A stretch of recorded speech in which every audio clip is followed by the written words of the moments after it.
Yo, what's good, everybody? Today we're talking Marvel Snap Beginner's Guide. We're going through a Spectrum deck. Spectrum is one of the most underrated 6-cost cards in my opinion. I still use her in one of my main decks, even in Pool 2.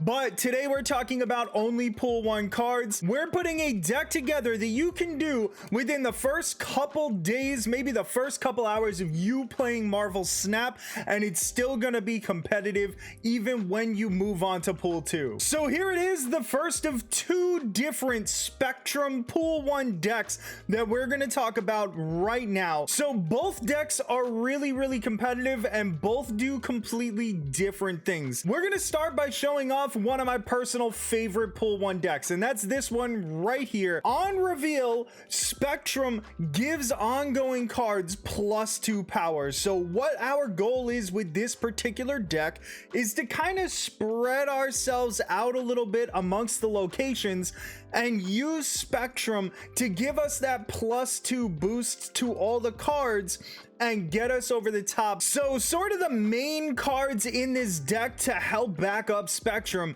are actually going to be Namor. Namor is going to be the guy that you're going to leave an empty location for so that you could put him preferably in like maybe location 3 if you could fit him there, and he's going to be all alone. He's going to get that +5 power when he's the only card in that lane. So he's basically going to be a 4-cost card that gives 10 power. And how we're going to back up that third lane with Namor sitting in it is that we're actually gonna have Claw in the middle, and Claw's gonna shoot that extra 6 power over to the right and help Namor gain an extra 6 power while he's sitting there alone. And at the same time, we're also gonna have Mr. Fantastic in the middle, and Mr. Fantastic is gonna spread his power to the left location and to the right location, so you're actually getting 6 power from Mr. Fantastic from only 3 energy, which is pretty incredible, especially in this deck where we're expecting Namor to carry us to a victory on one lane by himself. Also in the deck, really carrying his weight is gonna be Lizard. He's a 2 energy card that gives us 5 power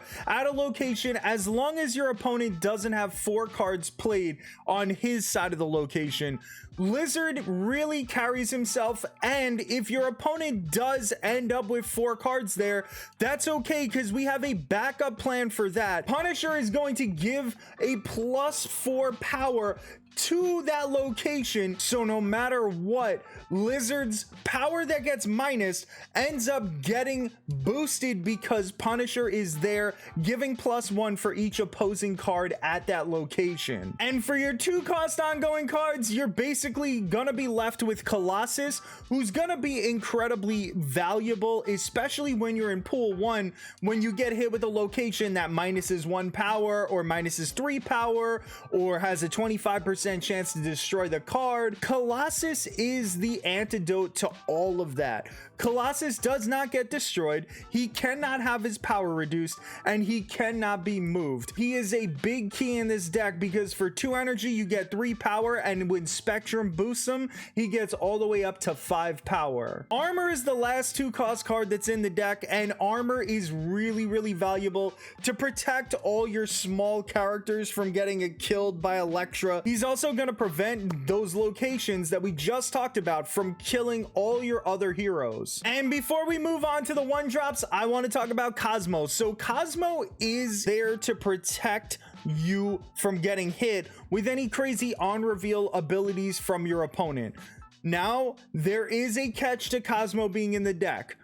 Do not forget that when he's out there, you can't play Spectrum at that location, because the on-reveal abilities don't just affect your opponent, they affect you as well. Cosmo is an incredibly valuable tool just don't forget that he's going to hurt Spectrum if you put her at the same location. She's not going to go off and she's not going to do anything. If you're afraid that you're going to make that mistake, you can always replace Cosmo with somebody else. If you want to replace Cosmo, you can always replace him with, like, say somebody like Captain America. Captain America is a pretty common card that you're going to have that has an ongoing ability. Also, if you don't have Punisher, you don't like Punisher, you can use Captain America. He's pretty much even with Punisher. Now on to the one drops. We got Ant-Man, who is a necessity almost to every single pull one deck, especially in Spectrum, because he is in fact an ongoing card. So Ant-Man with that ongoing ability is going to get the boost from Spectrum, and he's going to help a location when you fill it with 3 other creatures. The only 2 cards that don't have an ongoing ability in this pool 1 deck is Nightcrawler, who you can move around at your leisure, and Yondu, who on reveal removes the top card of your opponent's deck. So the reason that we have both of those guys in is because Yondu gives you a little bit of control. Maybe you kill something really important in your opponent's deck and you pretty much lock up the win right there. Or for Nightcrawler, maybe you gotta move him and he's at a bad location. Nightcrawler is a really good card for this, but you can honestly use any of the other cards if you want that are 1 drops from pool 1. Guys like Korg provide a lot of control. Elektra will kill a 1 spot from your opponent. Any of those people work, but I personally like Nightcrawler and Yondu a little better than those 2. Just to reiterate, Spectrum is gonna boost up 10 out of those 12 cards, and she's gonna give them +2, and that is going to be the tipping point that puts you over the top and gets you the win. And one last note before we wrap it up: if you don't want to use Claw, you can go ahead and swap out Claw for Iron Man. So Iron Man is going to double the total power at a certain location.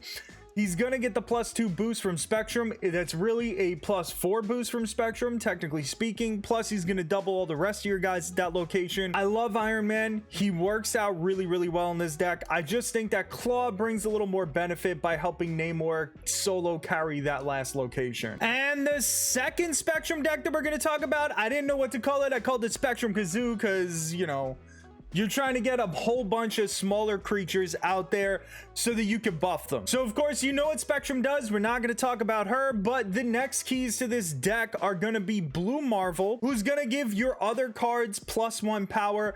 He's going to help beef up all the little guys that we're going to throw out there.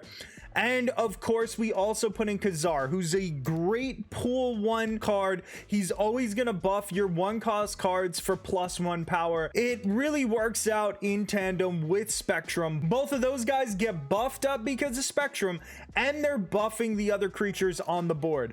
A few of the other differences are going to be Captain America. You put Captain America in this deck because you're going to be playing a lot of little creatures. You're going to be playing a lot of different cards that are low cost. Captain America is going to give them a +1 power for each creature that's on that location. We still have Mr. Fantastic in there doing the 6 power work. We still have Lizard. We still have Colossus in armor, but we do have Angela in there. And Angela is not going to get a buff from Spectrum, but Angela is gonna help you win. You want to just keep playing the cards at her location, including Nightcrawler, who's still in this deck.